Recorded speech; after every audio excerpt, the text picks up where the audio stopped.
So before you go out buying a new camera that can do all the things that you wish you could do with your current camera, make sure you watch this video till the end so you know exactly what you're getting into.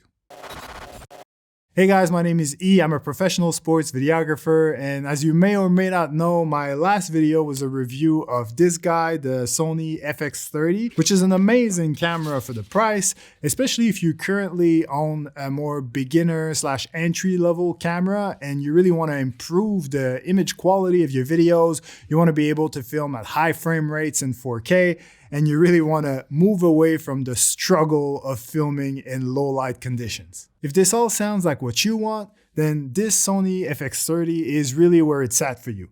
But all those improvements do come at a price. And this is true not only for this camera, but for any other camera at a similar level. So I'm making this video to make sure that you don't simply throw money at a camera like this, expecting it to solve all your problems by itself. There are important consequences to shooting in 4K 120 10-bit, and I want to talk about them right now. But before I do that, I think it's probably a good idea to remind you of what the Sony FX30 footage can look like.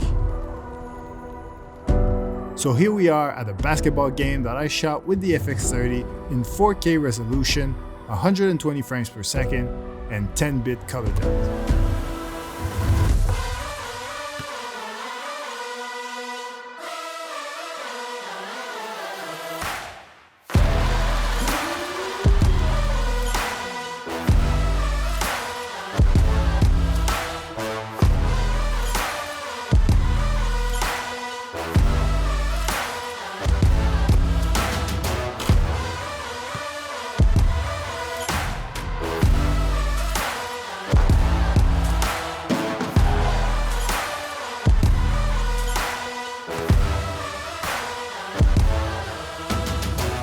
So most people watching this video are typically shooting sports in 1080p at 60 frames per second in 8-bit color.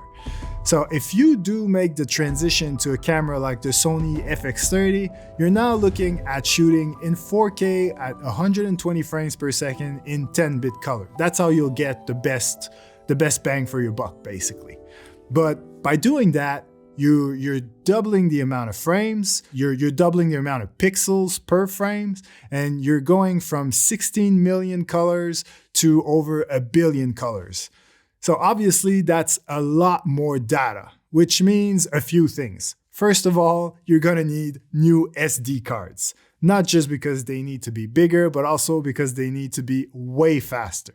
So a typical SD card that you're using right now in your entry-level camera, if it's 128 gigs, probably cost you about 25 bucks. If you want a 256, that's probably gonna cost you 50 bucks. But when it comes to shooting with the Sony FX30, you're gonna need much faster cards than that. And the bare minimum is a V90 SD card. So ProGrade, for example, does the cheapest / most reliable option.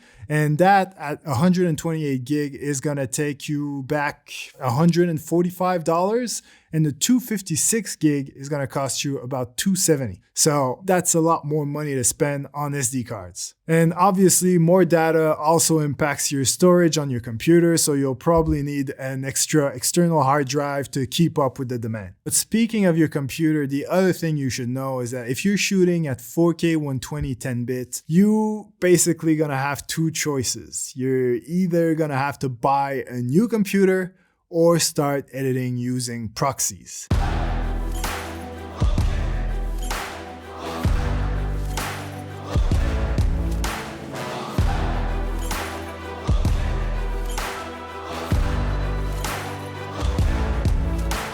And I know there's different codecs in the FX30, and like some of them create bigger files but are easier to manage by the computer. Some create smaller files that are more difficult to manage by your computer. But at the end of the day, if you're going for the best of the best, a computer that was bought before 2020 is probably not going to be able to handle those files very well. It's going to be super laggy, and I'm not talking annoying laggy, I'm talking impossible to edit laggy. So that's why you're gonna have to use proxies, which means that every time you download your files on your computer, you then have to convert them to proxy files. Or you can create proxy files in camera as well that you just need to then connect in your editing software.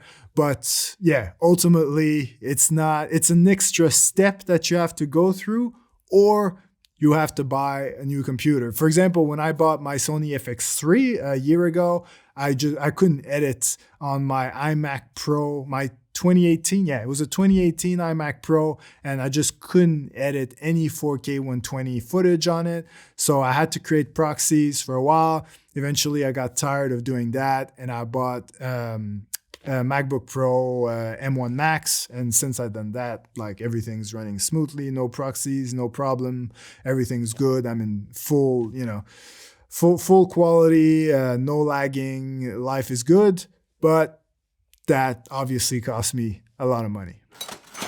The other thing you should be aware of is that if you really want to maximize the dynamic range and the quality of your footage, you should be filming in S-Log3. Which means that your footage straight out of camera will look like this.